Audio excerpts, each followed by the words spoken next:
বাংলাদেশ ব্যাংকের রিজার্ভ থেকে ৮ কোটি ১০ লাখ ডলার চুরির ঘটনায় একে একে বেরিয়ে আসছে রাঘব বোয়ালদের নাম। বিশ্বব্যাপী আলোড়ন তোলা এই সাইবার চুরির ঘটনায় দীর্ঘ হচ্ছে সন্দেহভাজনদের তালিকা।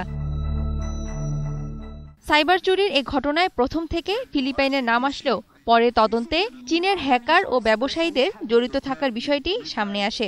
এবার তদন্তে উঠে এসেছে উত্তর কোরিয়ার নাম। যুক্তরাষ্ট্রের জাতীয় নিরাপত্তা সংস্থা এনএসএর শীর্ষ কর্মকর্তা এ দাবি করেন। মার্কিন গোয়েন্দা সংস্থা এফবিআইও হ্যাকিংয়ের পেছনে উত্তর কোরিয়াকেই সন্দেহ করছে। এর আগে গত মে মাসে বাংলাদেশে নিযুক্ত করা সিলিকন ভ্যালির সাইবার নিরাপত্তা প্রতিষ্ঠান ফায়ারআইও একই দাবি করে। সংস্থাটি রিজার্ভ চুরিতে উত্তর কোরিয়া ও পাকিস্তানের হ্যাকার গ্রুপের সম্পৃক্ততার কথা জানায়। এবার উত্তর কোরিয়ার বিরুদ্ধে মামলা করার প্রস্তুতি নিচ্ছে যুক্তরাষ্ট্র। ওয়াল স্ট্রিট জার্নালের এক প্রতিবেদনে জানানো হয়, উত্তর কোরিয়ার হ্যাকারদের সহযোগিতার দায়ে চীনে মধ্যস্বত্বভোগীদেরও আসামি করা হতে পারে।